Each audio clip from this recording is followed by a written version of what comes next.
The best coverage of high school and college athletics in Northeast North Carolina begins now. This is NENC Sports Radio Show on WRVS 89.9. The 22nd episode of the third season is hitting you, thanks to WRVS 89.9 FM. I'm Owen Hassel, sports editor for the Daily Advance, and with me, as always, Advance sports writer Malcolm Shields. Malcolm, always in for a treat when we have this guest on, because I don't know about you, I learned something new. Absolutely, every time. Every single time, learn something new. Host of Talking Sports with Gattis Hodges and play-by-play man for Hertford County football and Chowan Athletics, a member of the Chowan Hall of Fame. It's Gattis Hodges. Gattis, how's 2017 treating you? Treating me well, man. I just became a great-grandfather here. Great-grandfather. Congratulations. Great-grandfather. Man, when they start putting great in front of your name, you are getting old. So I just thought it meant you're getting great. Nah, I'm getting old, that's for sure. But it's been great so far. Been kind of busy. You know, a lot of basketball going on between here and Roanoke Rapids High School, which I do some of as well, and Talking Sports. So it's been a busy time of the year for me. We'll definitely talk more with Gattis as we move along on the show. But for more on Northeastern North Carolina sports, follow us on Twitter. Also use the hashtag NENC Sports to keep the discussion rolling. You can follow us at NENC Sports. Then for me, I'm at ONOBX. Malcolm? I'm at Malcolm_Shields. I know, Gattis, you have Twitter as well. Gatmo. And there's more ways to stay involved with sports in Northeastern North Carolina in the form of a blog. Go to nencsports.wordpress.com for the latest, Malcolm, the Gates Camden boys game that ended in some excitement. Absolutely. J.R. Williams was the hero there and found a way to will back Camden to win that one on Tuesday night. You can see that and much more on the blog for tidbits that are not always in the Daily Advance, interviews and video from other Northeastern North Carolina games. We'll be right back with more after this. WRVS 89.9 provides training for all students and volunteers interested in radio broadcasting. But without your donations, this radio station will go silent. Let's make a sound today. Now is a great time to give back to public radio. Make a tax-deductible donation by calling 252-335-3985 or online at www.ecsu.edu/WRVS. There is a feeling like the clenching of a fist. Now, before we sink our teeth into this episode, we got some feedback, Malcolm, from our No Holds Barlow segment last week. Some sensitive folks. But, I mean, that was part of the idea. And I'm just glad to know we have listeners. Yes.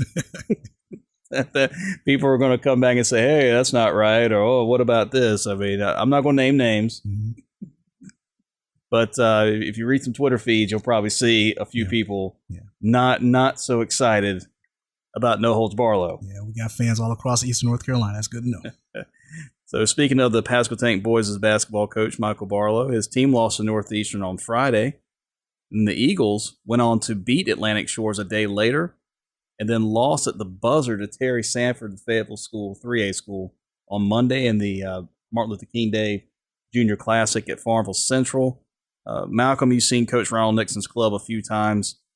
Strengths and weaknesses, what are those? I think strength is, for the most part, this team plays a little bit, they share the ball a little bit more. They're a little bit more cohesive. You know, when you think about DeMar Sutton, an all-area player, last year you thought that, hey, he would be the guy to kind of, dominate the basketball. But for the most part, they share the basketball, which is a pretty good thing to see. In terms of a weakness, you probably want to see them, step up their game and, try to pull out one of those key clutch wins against some of the top teams on their schedule. Of course, they fall into Hertford County, and they got tripped up there by Terry Sanford over at the MLK tournament. Pasquotank girls on Friday, down 17-2 after the first quarter, rallied to beat Northeastern 41-35. This is the third time in the last four meetings the Lady Panthers have won. And shout out to Pasquotank. I know they like getting a little dig at Northeastern when they can. Not many chances in the last few years, but this sport has been one of them. Deja Williams, Amaya Simpson, just a little too much for Brianna Proctor and Northeastern to overcome. Gattis, Hertford County, the team that ended Northeastern's conference win streak in a triple overtime game. The team goes from losing to Gates to winning at Northeastern. So maybe a little inconsistent, but are they gaining confidence at the right time? Absolutely. And I think what has happened is Charles Simmons is kind of, Charles is a veteran coach. He's been around a long time. He's kind of weeded some guys out that he was having trouble with. I think he's got a set group of guys now that he can count on, and it worked well together. Jaquari Robertson's playing good. They beat Burt T without Jaquari on Friday night. He was making an official visit up to Wake Forest. They're playing really well. Not only did they beat Northeastern, they came back the next night and beat Rocky Mount at home. And Rocky Mount normally is pretty doggone good. So, you know, he has his team playing well right now, and I expect him certainly to be a factor the remainder of the way. And here's a bit of a dilemma, or it wouldn't be a dilemma for Hertford County, but let's say Hertford County wins the conference, but Northeastern has the better overall record. Hertford County gets, I would believe, a conference championship seed. Correct. Northeastern's going to fall a bit. Even let's say Northeastern only loses another game in the regular season and in the conference tournament. That would just be 3 losses, and yet they could be looking at 8, 9 seeds, something like that. Or even if they beat Hertford County in the rematch, and let's just say a coin toss or the tournament or whatever determines that they're not the 1 seed from the league, you're looking at a tough go for an Eagles team that looked like they were going to get through the conference pretty well unscathed. Look at the difference between maybe a 2 or a 3 and an 8 or a 9. Are we looking at that situation, Gattis? Possibly, but, you know, still a ways to go here in league play. But, you know, how would you like to have Northeastern coming to your place for a first-ranked matchup? You know, if you're down the road somewhere that you might have won a conference and you're feeling pretty good about yourself, and all of a sudden the Eagles show up to play in the first time around, it'd be kind of tough. But, you know, they went on the road last year and played well. Northeastern did. But I think it's still their conference race to lose. We'll see what happens down the stretch in the next 4 weeks. But the key is Northeastern has to go to a Hoskie for that rematch. And you know that crowd's going to be hopping. Absolutely. For that game, because Northeastern Hertford County, there's always been some rivalry elements there. But I think these last couple of years, football has magnified it. Of course, Hertford County winning in football. And now basketball, it didn't help things if you're a Northeastern fan to see your team lose at home in triple overtime. You don't want to see Jaquari Robertson ever again. Right. Do you? I mean, go to Wake Forest. Yeah, go ahead and go. That young man was hot on January 3rd, and you got to think about going back to last year. I mean, Hertford County played Northeastern tough in a 3 overtime game in Elizabeth City earlier in January that year, and they also played them in the Hertford County tournament. So they had a lot of experience seeing Northeastern, and it just seems like the gap's starting to close in a bit between the two clubs. Well, talking about girls basketball, it seems like Bertie once again, the team. Yes. Pretty easy to say. Only undefeated team from what I've seen in all of 2A. Ranked number 1 in the latest NCPreps.com 2A poll. Northeastern is 8th. Might slip a little bit after that loss to Terry Sanford because it came out just before that game. Gattis, when it comes to the Lady Falcons, you've probably seen them a little bit more than we have. Are we looking at the next Northeastern Coastal team to maybe make a regional final? I think they have an excellent chance. Obviously they were young a year ago. Got practically everyone back. Had a great sophomore guard who I think is one of the best players in the eastern half of the state. They got good inside presence as well, and they've got a different coach. They're going in a little different direction this year. Joan Sharp, who was formerly at Hertford County, was at Bertie year ago. She moved on to administration up in Franklin, Virginia City Schools, and new coach in. He's doing a much different. He's got a lot more intensity about him than what they had, what she had before. And I like the way he drives them. I like the way he coaches them. And I think this team's got a chance to go a little further than it did a year ago. Yeah, I think once again the Lady Falcons are 1, and then everyone else in the league is like a step or 2 behind. Just found out Pasquotank girls beat Currituck, I believe, in overtime earlier on Wednesday night. So, I mean, now you've got that battle for second place between Pasquotank girls, who, again, beat Northeastern Friday. They're definitely rolling at a good time is Coach Ray Burnham's crew.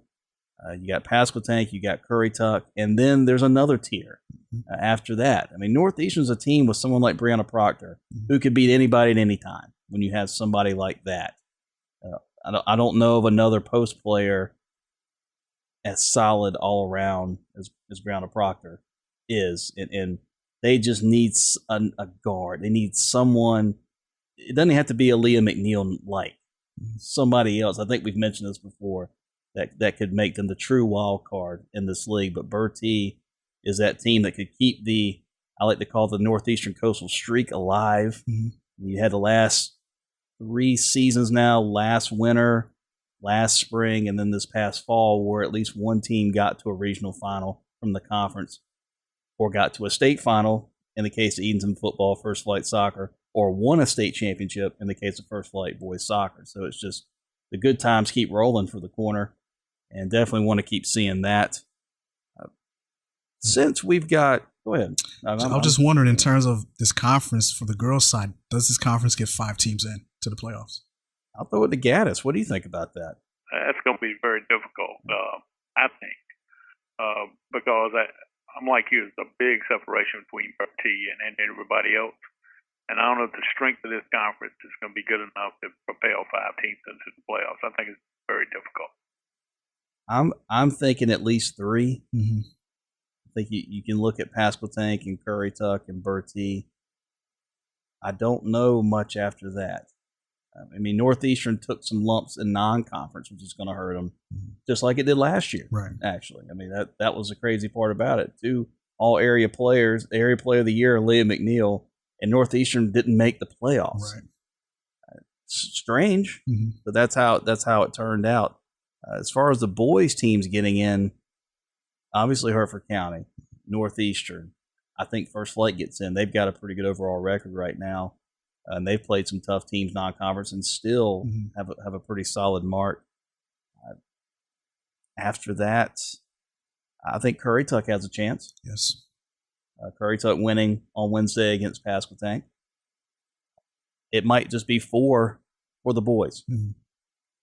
I mean, I don't see anything else for the boys right now. And like Gas has said, we got a few more weeks to flesh some things out. And obviously with some of that weather that we have, a lot of teams are going to play a lot of games these next few weeks, and will really tell the tale.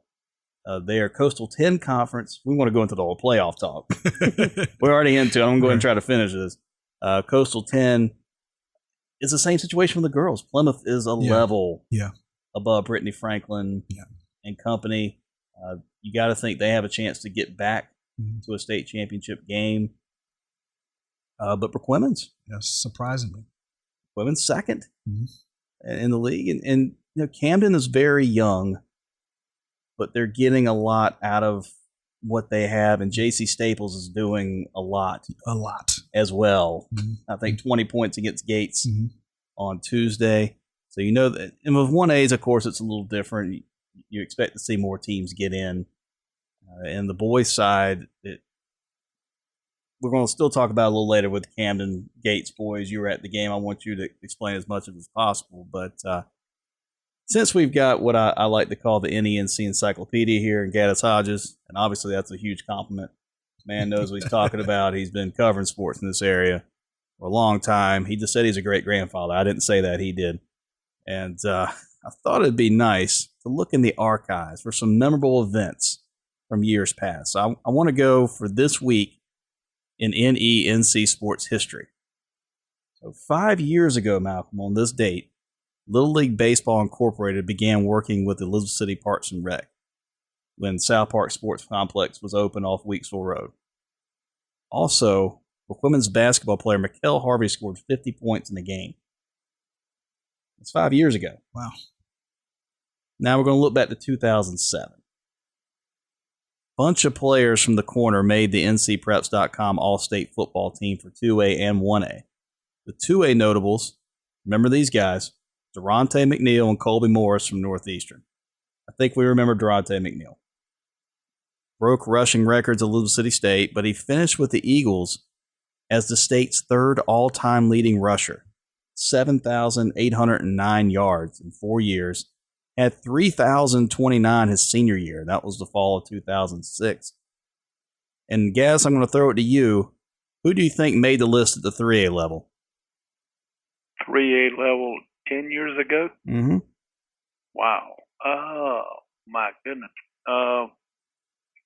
Just one player from your neck of the woods. It had to be the quarterback from Bert T. No, Tydreek Powell. Tydreek Powell, okay. Hereford County. Right. I didn't mean to stump Gattis. I didn't think I was going to stump him at all. Yeah. I figured it was Desmond Williams Bert T, because that was about the last time that Bert T was really, really good. Yeah. Because I think Tydreek last year, I'm not sure it was 2007. Maybe it was. But I can remember Bert T having a really good football team. 2007, 2008, sometime. Matter of fact, last time they had a winning season. Man, that's hard to believe. Mm-hmm. Whew. That don't seem right. I guess it is. Also, I was looking up, Steve Garvey was the guest speaker at the Steamers Clam Bake. Edenton Steamers Clam Bake, of course, the Summer League baseball team. They had a major leaguer show up for that. That's pretty cool. In the 1A ranks, as far as that all-state team, Manio's Timmy Charity, Emmanuel Davis, and James Daniels. That was off the Redskins team that got to the state championship that season. Emmanuel Davis now playing in the Canadian Football League. I love looking back at this stuff. I looked at the microfilm, Malcolm, and you saw me over there. I was there for like 2 hours. Yeah, I heard you. I was like, yeah, that thing is. I'm just looking through it. I'm like a kid in the candy shop. Get lost in that thing. I'm a kid in the candy stripe. That's where I'm at right there. 20 years ago, Edenton girls basketball team under Fred White, 12-0, started out 12-0. Players, notables, Michelle Bass, Allison Goodwin.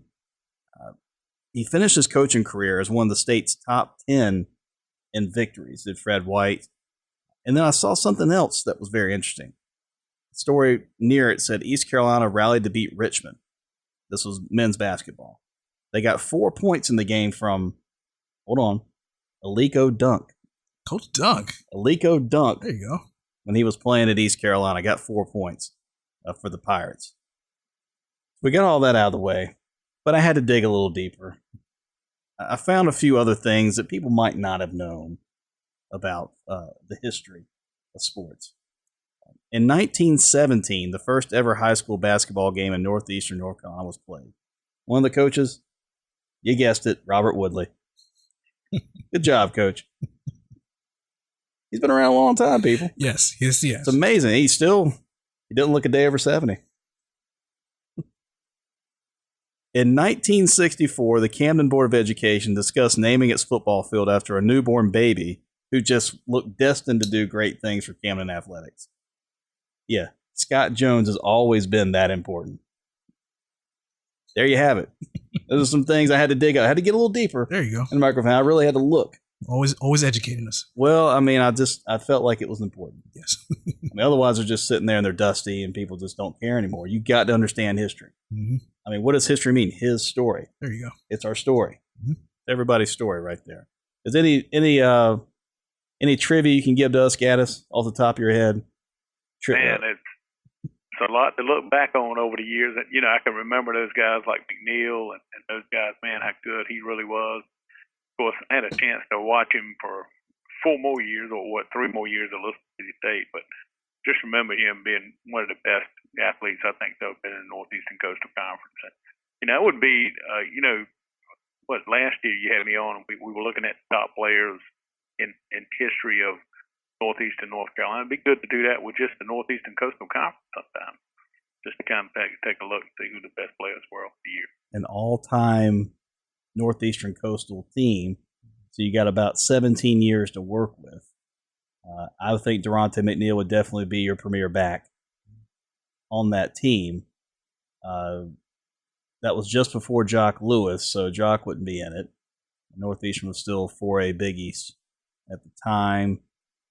And I'm just thinking of names off the top of my head. Who else would be on that list? Tydreek Powell would be another one on that list, for sure. Absolutely. And man, we could make a whole show out of that, though. Yeah, Travis Bond from over at Bert T. Travis Bond, absolutely another player still doing good things at the Canadian Football League. Wow, see, that's got me thinking about other stuff. I was almost had my mind thinking of something else, and then we go to that. You brought up the Hall of Fame, Malcolm. Of course, Baseball Hall of Fame. I mean, if you have to think about it, who would be the first class in the NENC Sports Hall of Fame. Right, yeah, since the Baseball Hall of Fame just announced their latest class. And, I mean, if you had 2 selections, each one of us can take a stab at this, 2 selections for that class. I'm going to make my 2 right now, Bobby Vaughn, Jerry McGee. What would those 2 be? Go ahead, Gattis, because Malcolm's sitting here. Wes Chesson. Wes Chesson, very good. And I'm gonna go a little bit different. I'm gonna go a female. Good. I'm gonna go Meredith Long. Okay. Who in the Hall of Fame here at Chowan. She's in the Hall of Fame at Currituck and helped lead Currituck to a state championship. Well, she was Meredith Davis when she was at Currituck High School. That's good. We need diversity here. So, Malcolm, I know you haven't been here long. I was thinking Coach Karen Booker, Currituck softball coach. Karen Booker? Yeah, I think she was the last coach to win a state title in this area. As far as softball, at least, yes. Well, no, that would have been Lisa D. Castillo, who coached Brook-Women's in 2000. Booker was at Brook-Women's just before her and won a state title. Okay. So she did win one. Okay. And she's obviously had a great record overall, whether it's Brook-Women's or Currituck. So you can go again. I mean, or you can stay with Booker. I didn't mean to mess up your argument. I'll go with Coach Booker. Okay. Well, we got a few there. It's one of those you got to really put more time into it to look. You're going to leave somebody out regardless. You'd hurt some feelings regardless. But I'm just trying to think of the when NASCAR started its Hall of Fame, which wasn't that long ago. You're like going, oh my gosh, Petty Earnhardt. You're just, Junior Johnson. You're trying to think of like the biggest names right from the start because you don't want to leave out the biggest in the sport's history. It'd be the same thing for here as well.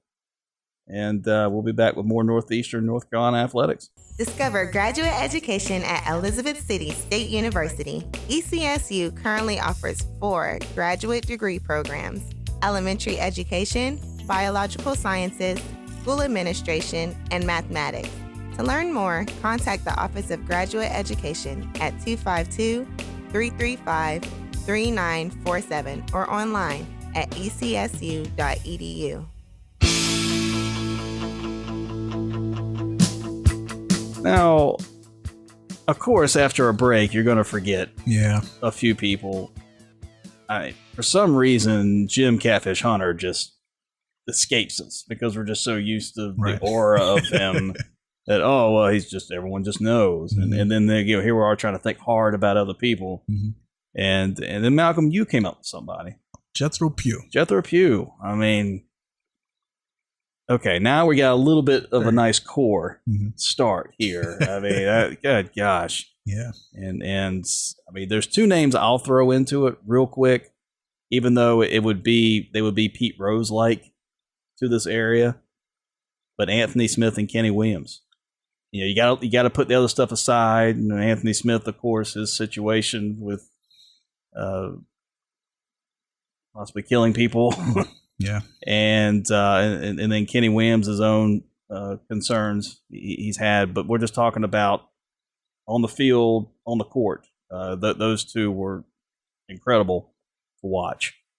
So I think that's still good. Good first class. That's good. A solid first class. Let's get this to Shamal now. Jump on, get on me, all right. It's 1 win or no wins. It's really hard to tell, Malcolm, who's figuring out the ECSU men's basketball record. I hate for us to draw a candy stripe line in the sand and figure out who can't get it right. At some point, we just got to have a record and stick with it. Shamal now. Jump on. Former NFL kicker David Akers spoke at Mid-Atlantic Christian on Sunday and shared his testimony. I got a few minutes one-on-one. It was kind of back and forth. He was trying to talk to people. I was trying to get the interviews, so I'm sure it probably sounds a little disjointed, but it was good to at least get some time with him. One of the league's best kickers all time. We discussed his faith as well as who could win the Super Bowl. I'll go ahead and say he's going with the Packers. Here's more with David Akers. I see that you're doing a lot of these speaking engagements. So what got you more into the ministry after your career in football? Well, I actually started while I was playing. I did a lot of, what do you call it, faith and family type nights at churches and events like that. I was very vocal about my faith when I was playing. I did an outreach in 2011, started in 2010 to really kind of give back to the community that I was in. And basically I based it on Acts 1:8. You will be empowered when the Holy Spirit comes upon you. You'll be a witness in Jerusalem, all Judea, to the Samaria, to the ends of the earth. And basically, if you see where the church started was in Jerusalem, as it spread out, it kind of goes to the ends of the earth. Well, people are a whole lot more apt to I'll go on mission trips, I'll do these things, but they won't talk to their neighbor, their own Jerusalem, where it starts. So talk to your neighbor, try to introduce yourself, and tell them you're caring about them, whatnot, and be the neighbor.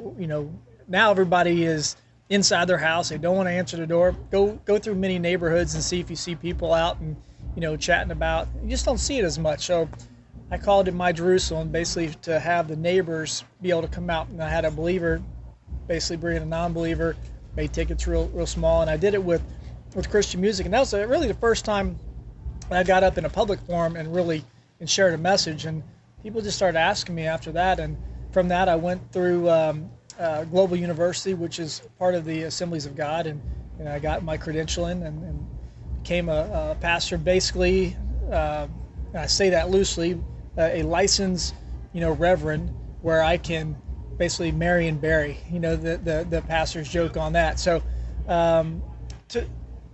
it just kind of started steamrolling, and the door was open. I enjoy going around and doing this. Out quite a bit the last year and a half, about 45 dates in the last year and a half, and I do some corporate work as well, but this is really fulfilling. What's the first thing people ask you, probably football related, but what's the first thing people ask you when you go to these events?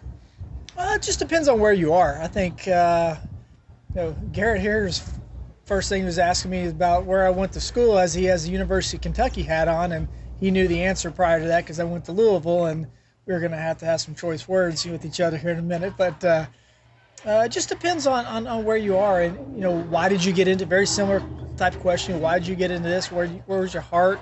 To me, it was just an opportunity to use a platform that God's given me to be able to glorify Him and His kingdom. Mm. Memorable games for you? I had a few different ones.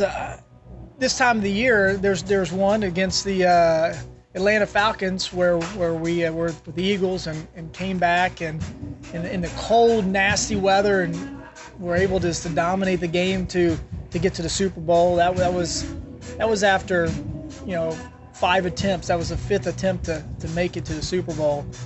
I played in 7 NFC Championship games and only went to 2 Super Bowls. I was 0 for 2 in those 2 Super Bowls. Went to 6 Pro Bowls, won 1 of those. So they call me lucky, So anyway, so those playoff games are pretty memorable games. It's win or go home, and just that as soon as the season's over, you're never going to be the same team. There's always going to be people that hit free agency. There's people that are going to be cut and whatnot, and new teammates are going to be coming on the team. So it's just the last time that you look around and say, these are the same guys that we've been working so hard for the last 6 to 8 months together.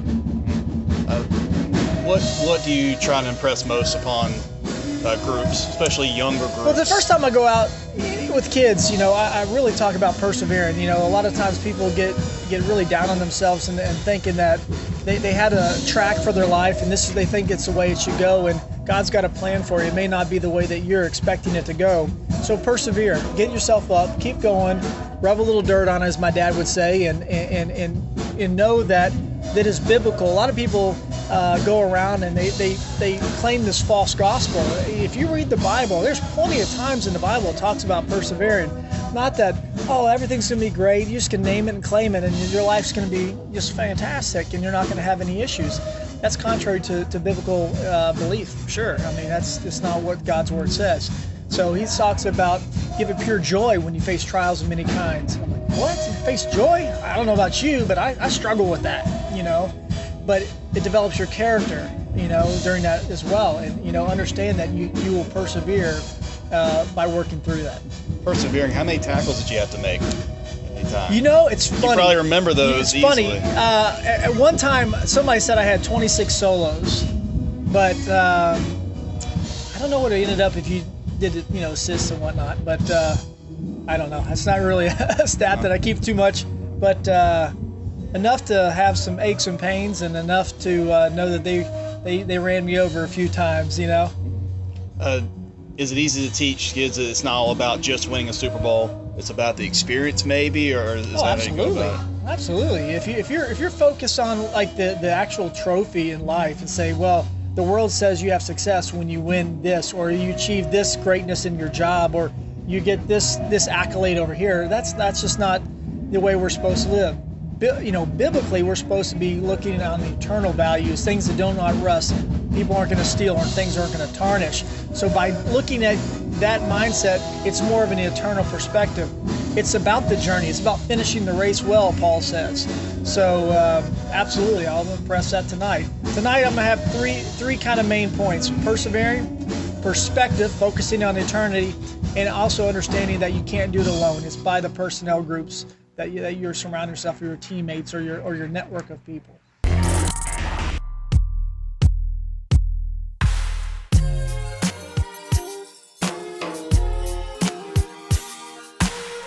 Back with some Northeastern North Carolina athletics. Owen Hassel, Malcolm Shields, Gattis, Hodges with you. Now, time for Twitter shouts. Your tweets go here. Twitter shouts. This from John Wheeler, Curry Tuck football coach. He's at Curry Tuck FB. He tweets out, congrats to Brian Meredith, Eddie Frieden. Is it Friedan? Tomato. I guess. Ryan Edwards and Smith Hammer for getting preferred walk-on positions at ECSU. Of course, he used their Twitter handles for the names. We figured out who the names are. Good-looking kid. I think that's opened a few eyes. And it's always good to see if kids here want to play at the next level, they have the opportunity somewhere. And this is an opportunity. So it's always good for a program to have that. We encourage all of you to tweet about NENC Sports, and yours might get put on the air. Just post your thoughts or questions. We'll try to answer them. Use the hashtag NENC Sports, and Malcolm is chomping at the bit to talk about this Gates at Camden game Tuesday. One of many reasons why Mark Harnley is so respected is what he's doing with this bunch. Correct. Enlighten us more. Well, Gates came out, on fire on both sides of the court and got out to a 9-point lead. And 4 minutes into the game, and Coach Harnley, calls a timeout and puts JR in the middle of that zone that they were having a difficult time trying to penetrate. And once they put JR in the middle of there, dumped the ball into him, and he was just kicking it out, and they were working through him. And that kind of got them back into the game. And for you to, put your best player, who's obviously your best wing player, in the post, inside the paint, and have him facilitate from there, that's, it's a very, very good tactical move. I don't know how he's doing it. Mm-hmm. And yeah, we all like some Mark Harnley. Right. And he's shown how successful he could be at a place like Camden, undefeated in the conference. Correct. That team, I'm not trying to put down the team. Not because there are some nice pieces in J.R. Williams and Zach Roberson, but there's no height. They got Brett Walsh in there. He tries to do his job best as he can. But again, compared to last year's team, when you had Ryan Wins and Marcus Joyner, who could give you a little bit offensively, this team is much smaller up front. I'm the tallest guy when I walk on the court with those guys. That's not good. I am not athletic. It's not good. So again, Camden hasn't played Plymouth yet. I get that. But Gates and Camden have gone at it the last couple of years. And for Camden to pull out that game just says a lot. Yeah, and credit to Gates, they still have their chances even after the turnover late and still by J.R. Williams to give them the lead. Robert Walker had a clean shot at a jump shot to twice in the last few seconds of the game to either send it to overtime or potentially take a 1-point lead, and just wasn't able to connect on it. But this Gates team is pretty good. They've got a little bit of size inside, and they got shooters on the outside. I know that usually those Coach of the Year awards go to a coach who maybe has made a team better than they were supposed to be or predicted to be. But if Camden wins the conference, again, with this crew, Give Mark Carnley that damn Coach of the Year award from the conference. You got to. I don't think there's any question about it. Even if they finish second with this crew, I mean, he's done a great job once again. And then Gates, you talked about what they've got, the pieces they've got together, Robert Walker and company. They turn around and beat Eatonton 47-45 on Wednesday. Camonte Rayner and Laverne and Randall for the Aces, they were out due to injury. But nonetheless, I don't know of a team that's had such tough luck than Coach Robert Woodley's bunch in Eatonton. 2-8 record, if I'm not mistaken. 3 losses in overtime, and then 3 more by a combined 6 points. I mean, you can just taste it. Like this could very easily be a team now with a winning record, easily, and just are not quite getting there. Coach, you know Robert Woodley pretty well in Eatonton. What is your assessment? Well, when you look at what Robert's done over the years, you got to think that this team is going to get better as the season goes along. And I'm not sure they're still fully recovered from the long football season. I know he had some early troubles with getting the right people together and getting the right people that wanted to play. But team's starting to come together, and if anybody can win close games, especially late in the season, Robert Woodley can do it. Wouldn't surprise me at all to see them put off an upset as they was done. And his former team, Currituck, not doing so bad this year. You're looking at a Currituck team that could finish 4th in the league. Trey Burton, Trey Calloway.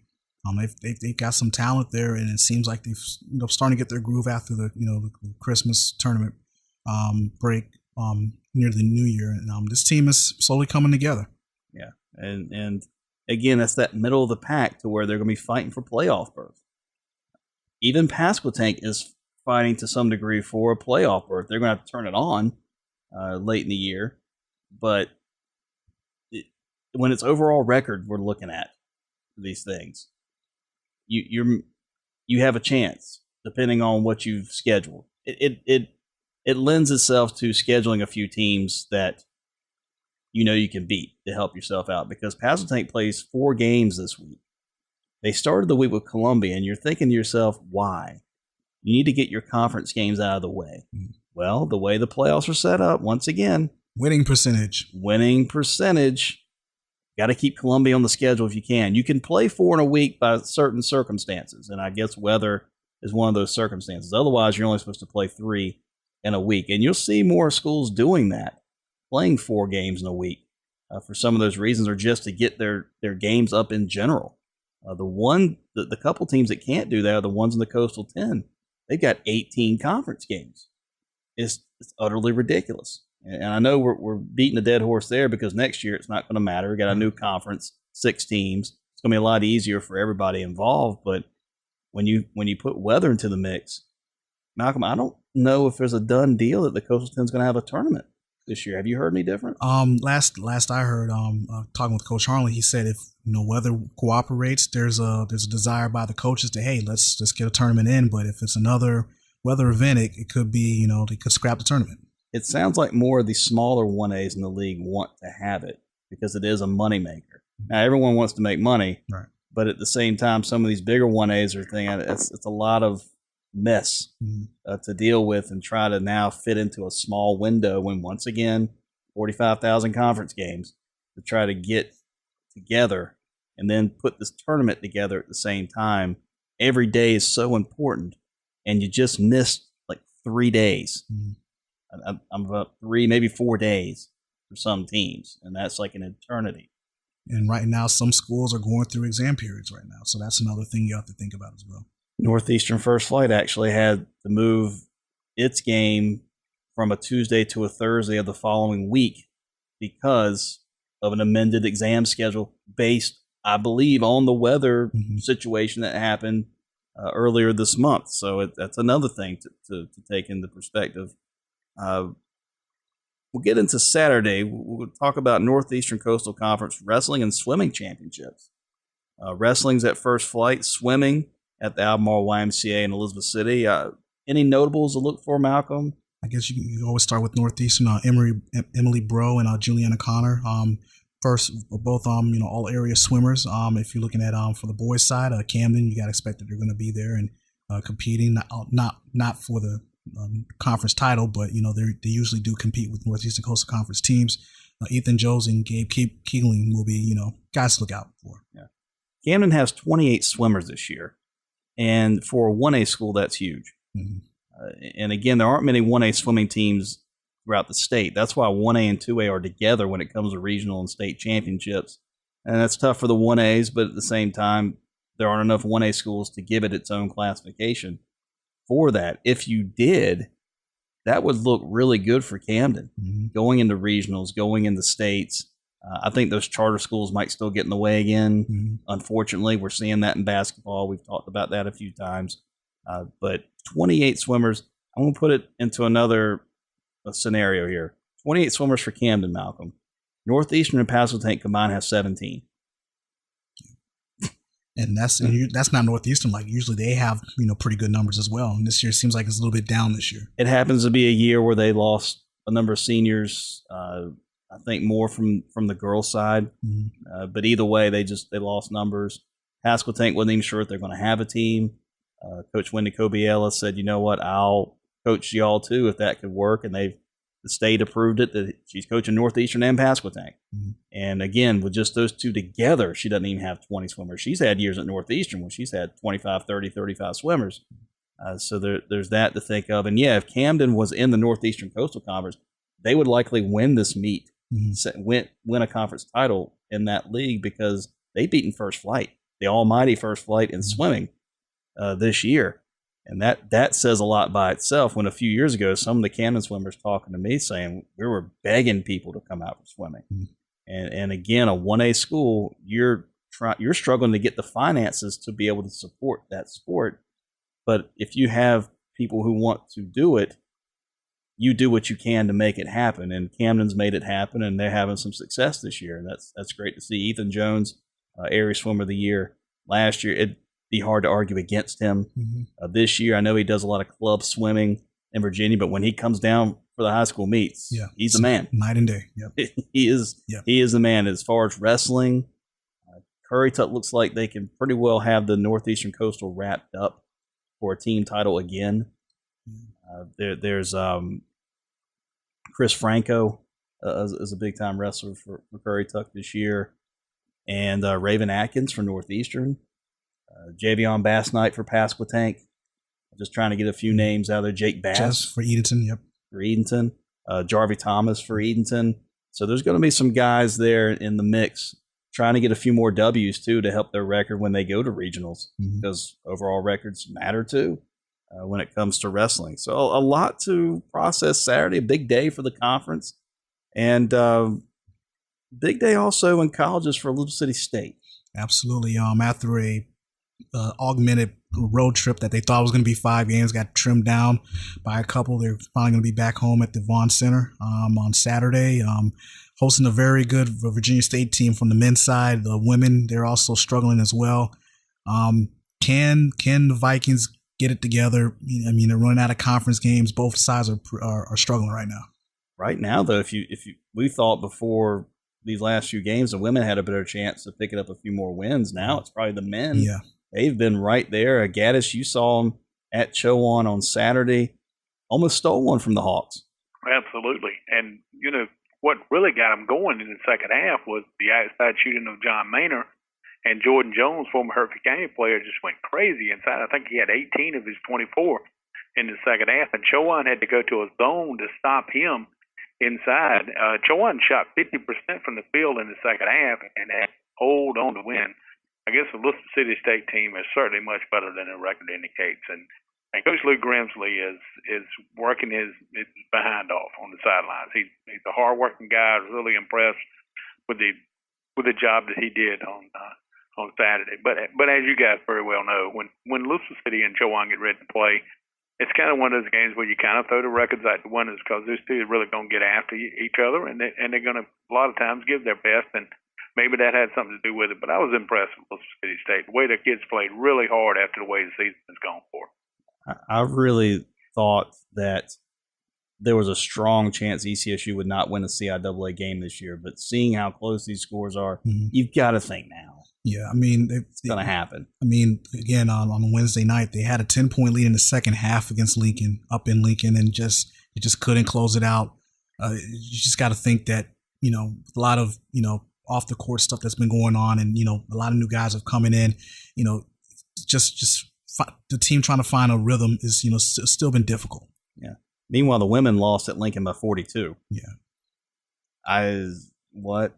Yeah. I mean, this is a team that looked like they're on a bit of an upswing. Yeah. Not saying they're going to win the division or anything. I think we know who's going to win the division. Right. And it starts with a V, ends with an N, in the middle is Virginia UNU. Mm-hmm.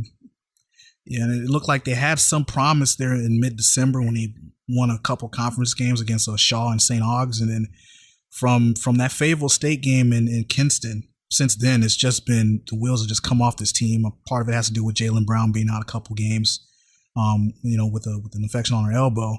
But it just seems like even with Jalen Brown back in the lineup past couple games, it's just not the same team.